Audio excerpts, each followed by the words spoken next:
Hi, this is Dave K with a short review of the Spyderco UKPK penknife. I have two different versions here. One's mine and one I've borrowed from a friend for the purposes of this review, so unfortunately I'm going to have to send it in back. And what I'd like to do is to try and compare the two different versions. This is my UKPK.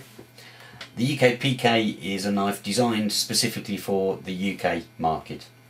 So it's designed to be legal EDC or everyday carry within the UK, where the knife laws prohibit the use of many Spyderco knives unless you've got a good reason to be carrying them. But this is allowed to be carried, and I think it gets about as close to the perfect knife as you're ever going to be able to get, while staying within the constraints that the law specifies.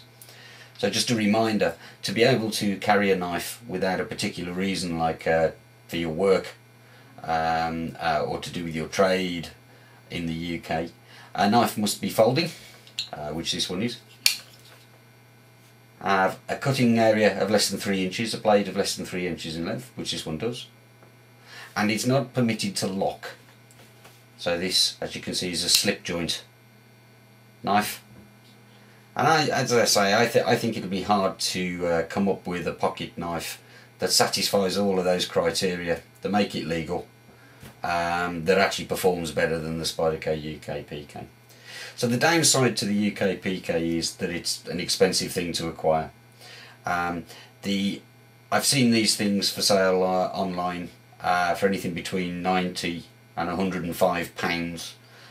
So for the sake of argument, the going rate is about £100 sterling, and that's quite a lot of money for a pocket knife, particularly given the prices of the locking versions that are available in the US and other countries. I'm pretty sure that the price puts a lot of people off buying the UKPK, and that's a shame because it's a great knife. So recently, and I think sort of very recently, Spyderco have obviously realised that what I've just said is true, and have come up with the UKPK Lightweight version. So what I'm going to do is I'm just going to do a couple of comparisons between the two knives, and hopefully show you what's what.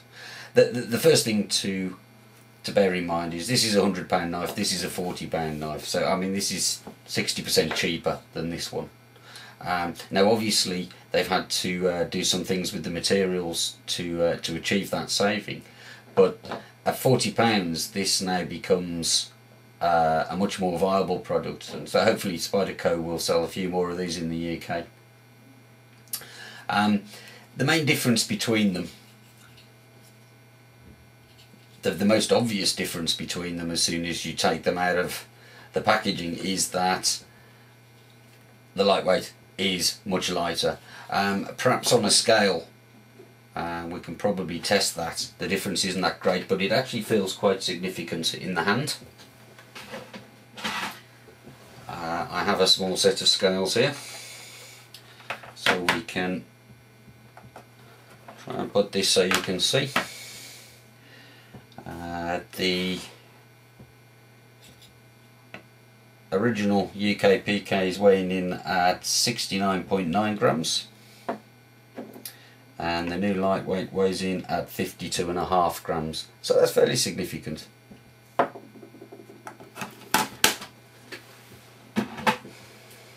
The other thing that's noticeable fairly quickly are the back springs, where on the, hopefully you can see this, you can probably just see there at this angle that the back spring on the lightweight version doesn't go down the complete spine of the knife, so you've actually got air that you can see through there. See? Yeah, there we go. Whereas the original version has a full back spring. Also, it's pretty evident that the original version is a much thicker, wider knife. The scales are thicker, and the back spring in particular is thicker. So the lightweight version is more slimline. So those are the visible differences. Pocket clip looks to be the same. The points for the fixings seem to be the same, so it looks like you could perhaps swap things out if you wanted to. I'm not sure why you'd want to do that, but obviously in terms of specification there's quite a bit of a difference between the two knives.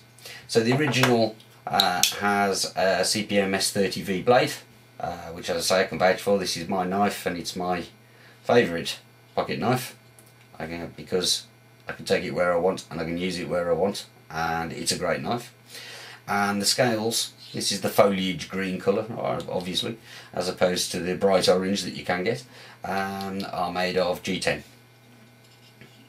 So that explains why there's a bit more weight, I would think, together with the full back spring. The lightweight version, put that where you can see it, the lightweight version has FRN scales, so that makes it lighter. The half-length back spring, as I've already mentioned, and Spyderco's G-10 steel, which is not a poor steel by any stretch of the imagination. It's worth pointing out that my friend and I have gone for the different blade shapes, but I understand that that they'll both be available in all blade shapes, including serrated, part serrated, and so on. Eventually, fairly new, so you can't get every combination that you'd want at the moment with the new version.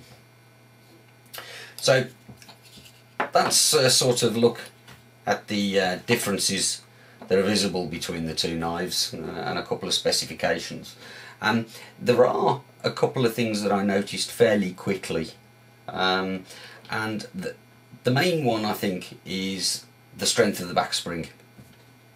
So it is possible, and if I can do this without banging the table, it is possible to spider drop the original UKPK.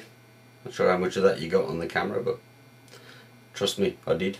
But the back spring is very strong. It's a very sort of loud, solid lock-up sort of sensation that you get. So I notice on the lightweight version that there is a lot less resistance in that back spring, a lot less, to the extent that it can just be flicked open like this. So there have been some stories of customs intercepting these things coming from the States with their false interpretation of that being a gravity knife because it could be opened by centrifugal force, and you can see where that's coming from. So do that again. Takes me a couple of goes. I'm pretty sure I could get that a second nature very quickly.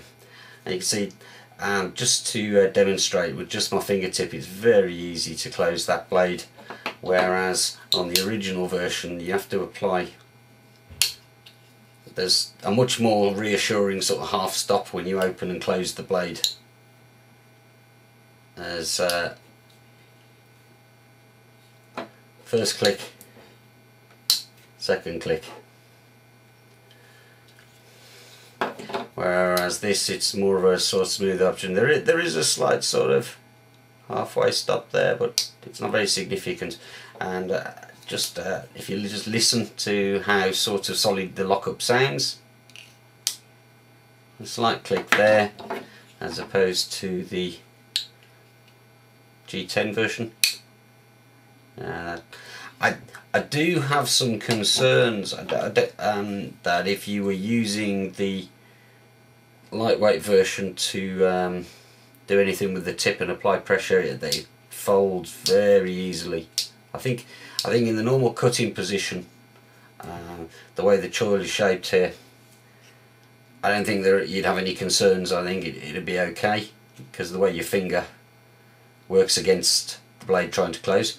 But I think if you were doing anything where you didn't have your finger under there, I think you'd have to be a little careful. That looks to me like it could fold up very easily. Whereas with the original version, it seems a lot more secure. That's maybe nitpicking. Remember, this knife does cost 40% of this one. It's a shame. I'd like to see this version with that back spring. We'll save any potential interpretation problems with the UK law and customs and so on. But that said, this is a much lighter, much more pocketable and portable knife as a result. The steel, as far as I can tell, this one came with a message saying it probably needs a sharpen, but I don't see any major issues with it. That seems to cut rather well to me. Just because I like cutting pieces of paper, we'll do the same with this one.